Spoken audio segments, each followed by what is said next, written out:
Hello, everyone, and welcome back to The Speak Bench.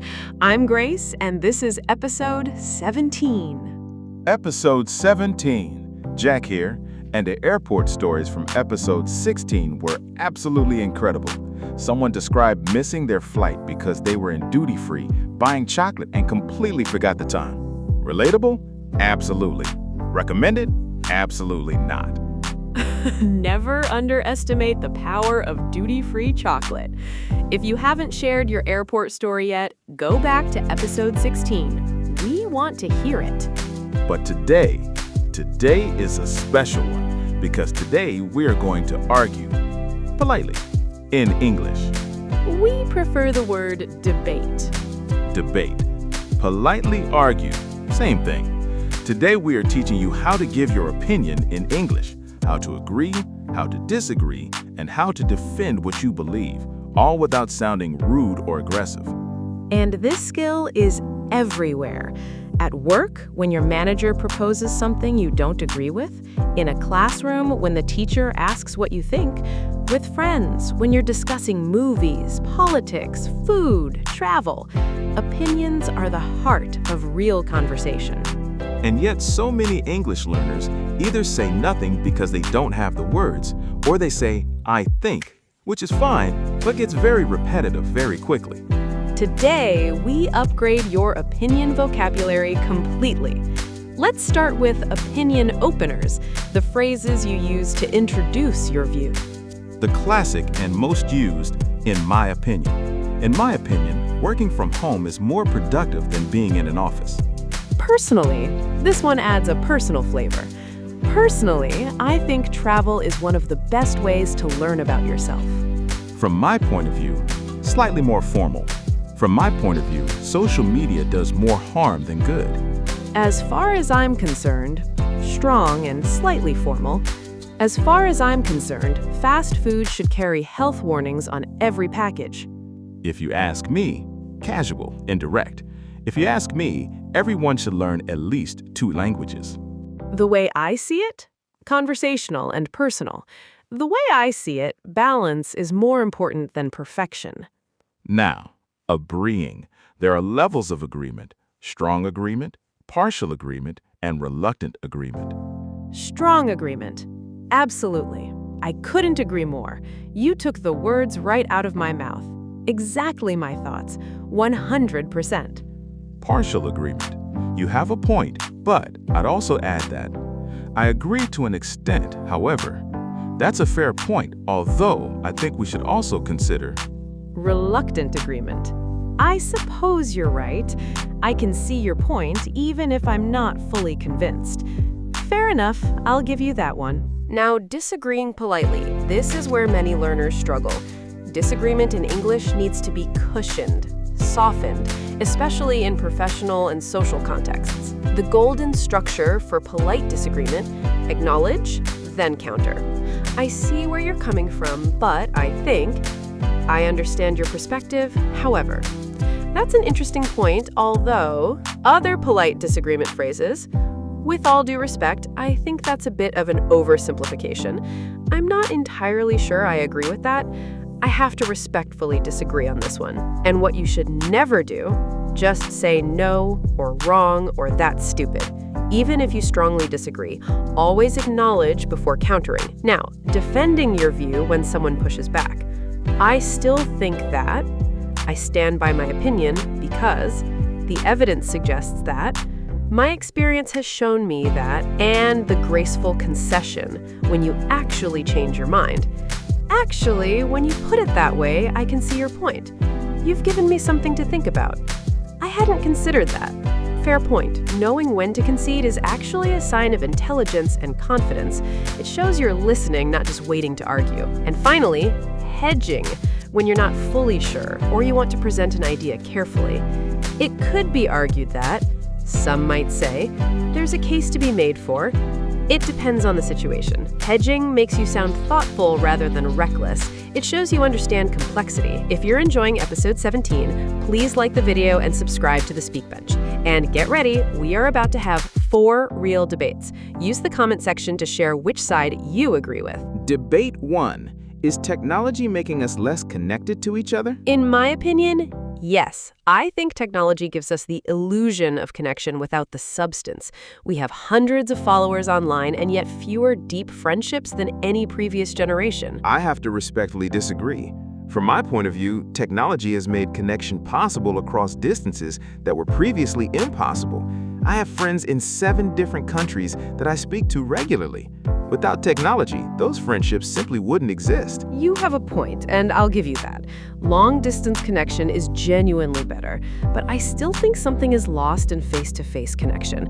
We're losing the ability to sit with someone in silence without reaching for our phones. I actually think you're right about that specific thing. I've noticed it in myself.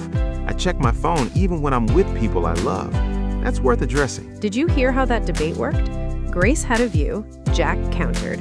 Grace partially conceded but defended part of her view. Jack acknowledged that part. That is real intellectual conversation in English. Debate 2. Is working from home better than being in an office? Personally, I think it depends completely on the person and the role. For me, working from home is incredibly productive. I focus better, I have more time because I'm not commuting, and I feel more in control of my day. As far as I'm concerned, offices are underrated. The casual conversations, the spontaneous collaboration, bumping into a colleague and solving a problem in 2 minutes, none of that happens over email. You have a point about the spontaneous collaboration. I've definitely missed that. But I think hybrid is the answer, the best of both worlds. Deep focus at home, collaboration in the office. Actually, when you put it that way, I think I agree. It's not really an either-or. The way I see it, the problem is when companies force one extreme or the other without considering what the work actually requires. Absolutely. That's exactly it. 100%. Debate 3. Is fast food really that bad? I'm going to take the controversial position here. If you ask me, fast food gets a worse reputation than it deserves. It's affordable, it's convenient, and occasionally it's genuinely satisfying. Not everything has to be organic and artisanal. With all due respect, Jack, I think that's a bit of an oversimplification. The issue isn't occasional fast food. The issue is ultra-processed ingredients, the marketing to children, the way it's designed to override your body's natural signals. I take your point about the processing and the marketing. Those are legitimate concerns. But I still think individual responsibility matters. People can make informed choices. Can they, though? When a multinational company spends billions designing food to be addictive, I'm not entirely sure that's a fair playing field. You've given me something to think about with that one. I hadn't framed it as an addiction issue before. That changes things. That is such a healthy response, by the way. I hadn't considered that. That is the goal of any good conversation. Debate 4. Is travel necessary for a fulfilling life? From my point of view, travel has been one of the most transformative things in my life. It changed how I see people, food, language, myself. So personally, yes, I think travel is deeply valuable. I understand your perspective, and I don't doubt it changed you.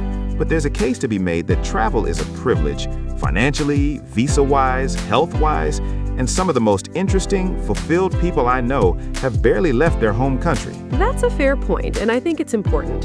When I say travel, I don't necessarily mean international flights. Even exploring a different neighborhood, a different city, somewhere outside your daily routine, that counts. I like that reframing. The way I see it, novelty and curiosity matter more than the distance. You can find that anywhere. Exactly. Couldn't agree more with that. Okay, rapid fire opinion round. I'll say a statement, you give me an opinion phrase and a quick view. Ready. Social media is good for society. Personally, I think it's a double-edged sword.